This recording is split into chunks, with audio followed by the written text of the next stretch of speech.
અહેમદાબાદ મિત્ર ન્યૂઝમાં આપનું સ્વાગત છે। ગુજરાતમાં કોંગ્રેસે દારૂ અને ડ્રગ્સની બદીના વિરોધમાં જંગ છેડ્યો છે।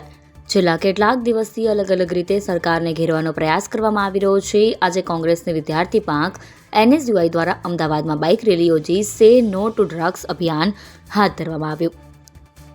ગુજરાત યુનિવર્સિટીથી રાજીવ ગાંધી કોંગ્રેસ ભવન સુધી યોજાઈ રહેલી આ રેલીમાં પ્રદેશ કોંગ્રેસ પ્રમુખ અમિત ચાવડા, ધારાસભ્ય જિગ્નેશ મેવાણી સહિતના કોંગ્રેસના નેતાઓ જોડાયા હતા।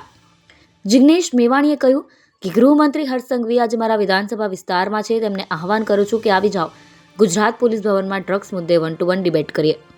મેવાણીએ વધુમાં જણાવ્યું હતું કે હર્ષ સંઘવી આજે મારા વિધાનસભા વિસ્તાર વડગામમાં છે, હું તેમને ચેલેન્જ કરું છું કે આવો, ગુજરાત પોલીસ ભવનમાં આપણે ડ્રગ્સ મુદ્દે 1-to-1 ડિબેટ કરીએ। ગુજરાતના દરિયાકાંઠે 72,000 કરોડનું ડ્રગ્સ કોણે મોકલ્યું અને કોણે મંગાવ્યું એ અંગે જવાબ તો આપવો પડશે। અમે ડ્રગ્સના મુદ્દે ગુજરાતના ખૂણે ખૂણે જઈશું। ડ્રગ્સ એ અમારું આખા ગુજરાતમાં કેમ્પેન થવાનું છે। આજે અમદાવાદના ગુજરાત યુનિવર્સિટીના કેમ્પસ તેની શરૂઆત કરી છે અને બહુ પ્રમાણિકતાપૂર્વક ડ્રગ્સના મુદ્દે ગુજરાતના ખૂણે ખૂણે જઈશું। ગુજરાતની જનતાને જગાડીશું।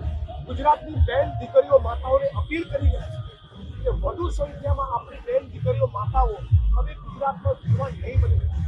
બહુ દુઃખ અને શરમ સાથે કહેવું પડે છે કે દ્વારકા, સોમનાથ, અંબાજી, ખોડલધામ, ઉમિયાધામ, બેચરાજી આ મંદિરોના 2-3 કિલોમીટરની ત્રિજ્યામાં પણ વરલી મટકા, જુગાર, દારૂના અડ્ડા ચાલતા હોય, કેટલું શરમજનક કહેવાય। એક ગુજરાતી અખબાર સતત લખી રહ્યું છે અને રિપોર્ટ પ્રમાણે આજની તારીખે આપણા ગુજરાતમાં 20 લાખ સ્ત્રી અને પુરુષ ડ્રગ્સના ભિખારી બન્યા છે। 20 લાખ, અને આ છતાં રાજ્યના મુખ્યમંત્રી એક શબ્દ બોલવા તૈયાર નથી। આપના માધ્યમથી ગુજરાતના ગૃહમંત્રી જે આજે મારા વિધાનસભા વડગામમાં છે, એમને ફરી ચેલેન્જ કરું છું કે તમારામાં તાકાત હોય, પાણી હોય તો આવો ગુજરાત પોલીસ ભવનના પ્રાંગણમાં મારી સાથે 1-to-1 ડિબેટ થઈ જાય।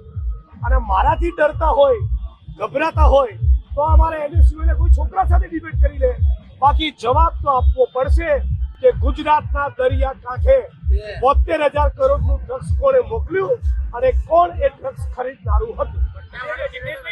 એક સર્વે આવ્યો છે કે ગુંડાઓ સામાજિક તત્વો કરતા ખાખી વર્દીઓ ઉપર વધારે કેસ થયા। ખાખી વર્દીના માણસો અનેક પ્રમાણિક છે, ઈમાનદાર છે, નોન કરપ્ટ રહીને નિષ્ઠાથી કામ કરે છે, એમને હું વંદન અને સલામ કરું છું।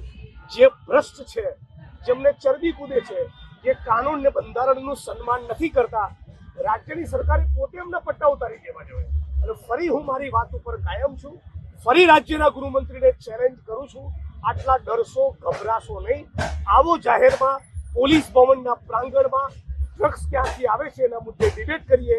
અને છેલ્લું વાક્ય, છેલ્લી વાત કે જે કુટણખાના, જુગારના અડ્ડા, દારૂના અડ્ડા અને ડ્રગ્સના કાળા કારોબારમાંથી કમાય છે એ ભારત ભૂમિ અને ગુજરાતનો ગદ્દાર છે। આવા ગદ્દારોને છોડવાનો નથી। અહેમદાબાદ મિત્ર ન્યૂઝની યુટ્યુબ ચેનલને સબસ્ક્રાઇબ કરો અને બેલ આઇકોન જરૂરથી દબાવો, જેથી દરેક મહત્ત્વના વિડીયોની નોટિફિકેશન તમને મળતી રહે।